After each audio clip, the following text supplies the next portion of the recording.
Find out which construction project is taking on COVID-19 head-on. It's time for another episode of Bells and Whistles. Hello everyone, Bill Wilson, Editor-in-Chief of Railway Track and Structures Magazine, with the top news stories we were following the week ending May 8th. Number 4. Virgin Trains, formerly Brightline, continues progress on the Orlando extension, connecting South Florida with Central Florida, beginning construction on many of the 28 bridges located along the 129-mile north-south corridor between Brevard and Palm Beach counties. Bridge work has begun on bridges over Crane Creek in Melbourne, Turkey Creek in Palm Bay, Goat Creek in Grant Valcaria, and Sebastian River on the Brevard-Indian River County line. Specific bridge work varies by location, with initial work including the mobilization of cranes, materials, equipment, and crews, as well as pile driving to install temporary work trestles for crane access. The majority of bridge work, including pile driving, will take place during daylight hours between 7 a.m. and 7 p.m.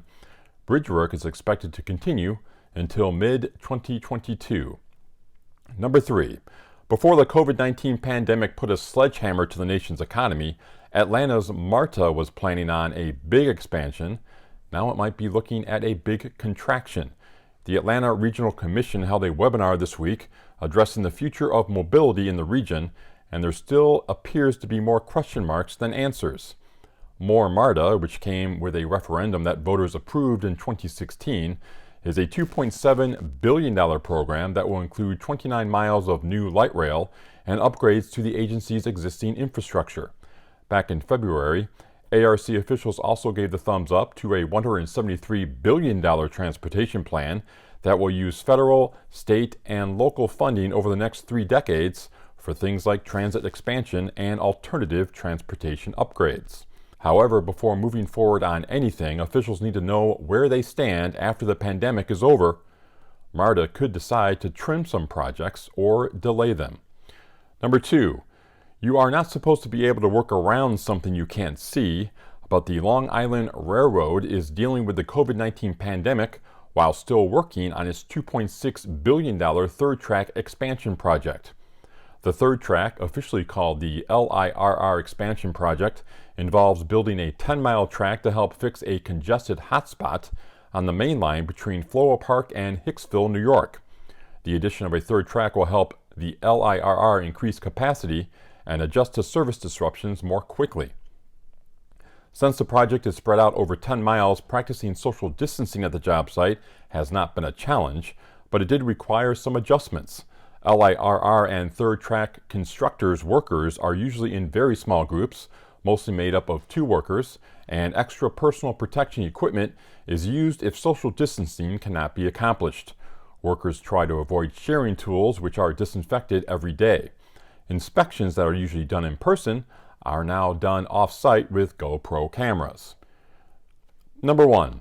The 13th Court of Appeals of Texas ruled in favor of Texas Central, holding that it was both a railroad company and interurban electric railway.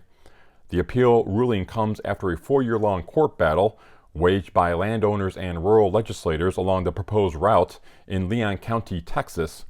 The landowners and elected officials argued that the Texas Central project was not a railroad and therefore did not have the rights associated with the railroad, including eminent domain and access to property for surveyors. In 2019, Texas Central completed a portion of those land surveys required by the federal agencies conducting an environmental review of the project. The information allowed Texas Central to plan their high-speed rail route from Dallas to Houston. Know an outstanding bridge engineer? Now is the time to nominate him or her for RTNS's Engineer of the Year. The winner will be honored at the ARIMA annual meeting and expo in September in Dallas. Nominations are due on June 26th. To nominate, use the URL you see on your screen. Well, that's a look at the top news stories we were following the week ending May 8th. For the latest news, go to www.rtns.com. You can also find us on social media. We are on Facebook and Twitter. Have a great weekend, everyone.